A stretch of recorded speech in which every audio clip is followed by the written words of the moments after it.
Alright, dito tayo mga kabari at bibili tayo ng kakapiting calamaris. So, part 2. Dito tayo, part 2.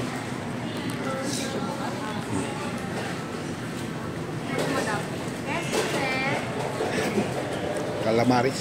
Ito. Anong size? Ito, piraso. Pa? Talaga. Sige lang.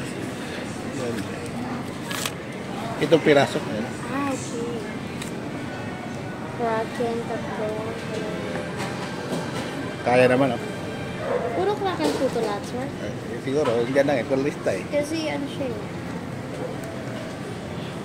Walang size po yung ano yung dalawa.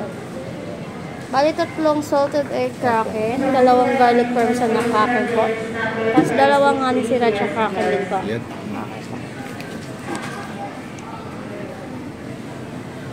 Dito lang kami. Dito lang kami. Dito lang kami mga kabady, no? So, waiting muna tayo kasi lulutuin pa. Alright.